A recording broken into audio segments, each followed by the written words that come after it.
Здравствуйте, друзья! Захват Тобольска и уничтожение Тартарии. Благодарю всех, кто подписался на мой канал и смотрит мои видео. Ссылка на статью в описании. Тартария, согласно утверждению британской энциклопедии 1771 года, была самой большой страной в мире. Это было самостоятельное государство со столицей в Тобольске. Возникает вопрос, куда же делось это огромное государство? Сибирь в 15 веке была центром древней империи. Первый источник, который рассмотрим, будет карта мира, нарисованная венецианским монахом Фра Мауро в 1459 году. Фра Мауро нарисовал несколько карт, две из которых сохранились до сегодняшнего дня. Одна из них была приобретена в 15 веке для короля Англии и с тех пор выставляется в Лондоне. Карты написаны на холсте масляными красками, поэтому возраст их подтвердить несложно. Материалы для карт собирались от венецианских купцов, которые к 15 веку успели побывать во всех странах мира. В отличие от голландских карт Меркатора, она нарисована правильно, севером к себе. Так всегда рисовали карты ранее. В современных голландских картах мир перевернут. Они сделаны для людей с юга, то есть для тех, кто нас когда-то захватил. На карте Фра Мауро нарисованы 5 Россий и 2 Тартарии. Россиями называются житницы, Тартариями – бескрайние степи Асии, в которых находились армии, которые назывались тогда ордами. Это была конница, состоящая из казаков, возглавляемых ханами и атаманами. Эти орды содержались за счет дани, то есть 10% десятины налога на зерно, фураж, которые собирали князи в Россиях. Князь имел золотой ярлык, позволяющий собирать ему зерно для армии с помощью своих дружинников.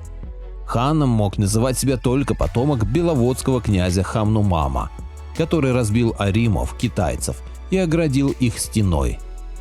Стена – та вечная граница, за которую аримы поклялись не заходить, Великая Китайская стена. Но, к сожалению, нарушили свою клятву. В народе беловодского князя Ханумама называют белый всадник, поражающий желтого дракона.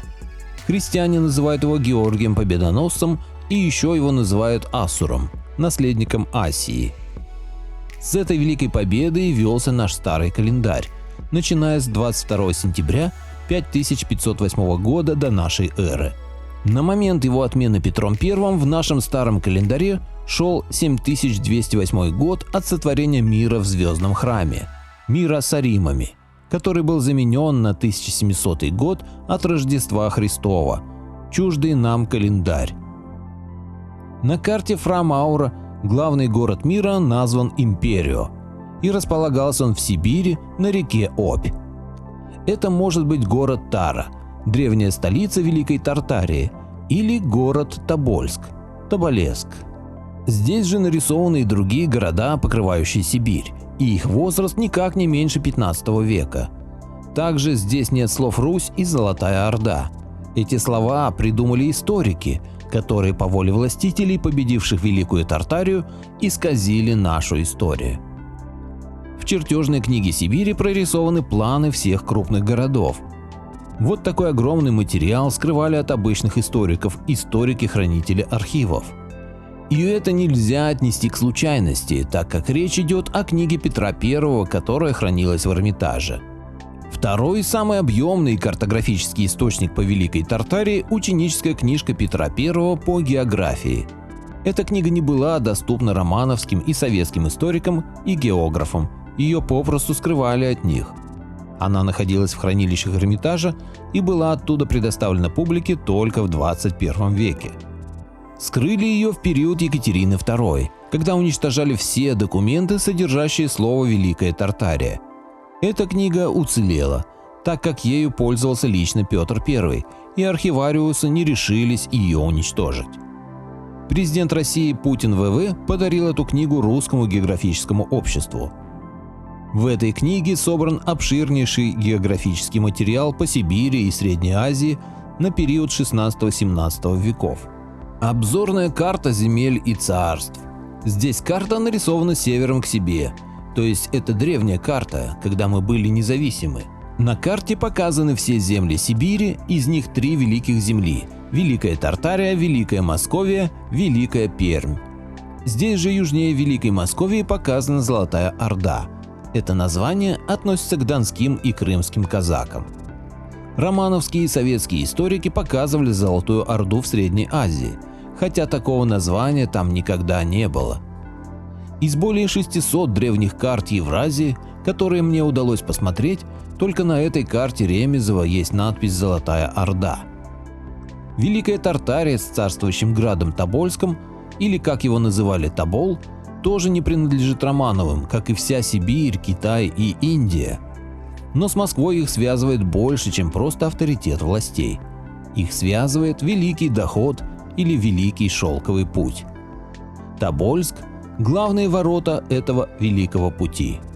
Основными транспортными путями до изобретения железных дорог были реки и каналы, по которым перевозили все грузы на большие расстояния. Никаких караванов из верблюдов, лошадей и ишаков не было. На большие расстояния вьючные животные могут перевезти только свой корм, и то не весь, а часть. То есть вьючные животные и носильщики использовались только при подноске товаров к водным путям. Богатство империи держалось на Великом Шелковом пути.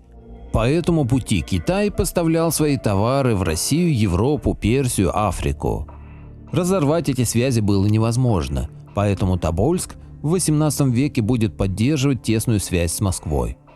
На этом основании романовские и советские ученые будут утверждать, что Романовы владели Сибирью. Но это совершенно не так. Романовы были основным торговым хабом Великого торгового пути. Ниже приведена голландская карта 1722 года, на которой показан один из вариантов Шелкового пути. Он мог идти из Китая по Енисею или Оби, но обязательно выходил к Тобольску. Тобольск не мог поставлять товары из Китая в Европу, Турцию, Персию и Индию без участия Москвы, так как она контролировала среднерусскую возвышенность, с которой стекали все магистральные реки. Поэтому Тобольск всегда поддерживал тех, кто владел этими магистральными путями, и его основной задачей была только охрана и поддержка водной магистрали по реке Оби и Тоболу из Китая. В 1789 году будет издана карта Российской империи, которая включит в себя большую часть Великой Тартарии, за исключением Индии и Китая. Это та колония, которая должна была отойти немцам, династии Гольштейнов. Гольштейны победили Петра III Романова в 1775 году, и Москва и Поволжье попало под их влияние. Матвей Гагарин происходит из древнего княжеского рода Рюриковичей. Основатель рода Михаил Гагара. Он был внуком правителя Стародубского княжества. А первый правитель Стародубского княжества, князь Иван, был внуком Всеволода Большое Гнездо. Знатность происхождения не гарантировала безопасность. При Иване Грозном 18 Гагариных оказались в опале и были помещены в Казанском крае. 2 были казнены. В 17 веке Гагарины занимали не очень крупные должности. 12 Гагариных с 1606 по 1690 год были на воеводстве в Сибири. Дед Матвея Гагарина, Афанасий Федорович, воеводствовал в Томске в 1623-24 годах. Князь Петр Афанасьевич, отец Матвея, был воеводой в Нарыме 1665-1667 и Березове 1667-1670. Матвей Петрович родился в 1659 году. Начальные страницы биографии князя М.П. Гагарина нам, к сожалению, неизвестны. В боярских книгах он показан стольником. Первое упоминание о его службе относится к 1686 году.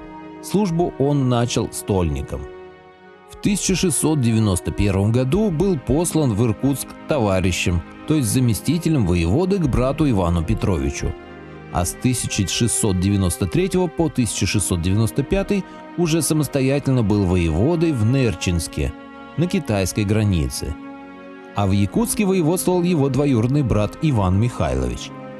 Таким образом, фактически вся Восточная Сибирь была под властью Гагариных. Столетие хищной охоты на соболя привело к тому, что ясачные сборы стали падать. Гагариных заподозрили в нерадении и злоупотреблении. В частности, в том, что они покупали в Китае по дешевке товары, пользующиеся спросом в России, а комиссионные не платили. В результате сыска братья попали под суд и были отозваны из Сибири. После захвата Тартарии почти 300 лет Тобольск был крупным центром ссылки людей со всей России. В XIX веке принимается решение о строительстве тюремного замка. Эта тюрьма проработала до 1989 года, несмотря на нахождение в самом центре города, рядом с Кремлем. Теперь вспомним два других известных города в древней истории Руси – Великий Новгород и Владимир.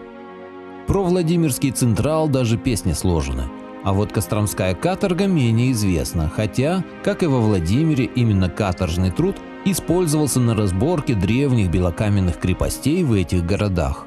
Хочу напомнить, что мое мнение не всегда совпадает с мнением автора статьи. Поделитесь моим видео в соцсетях с родными, друзьями и знакомыми. Люди имеют право знать все точки зрения. Всем спасибо за внимание, буду рад вас видеть на своем канале снова.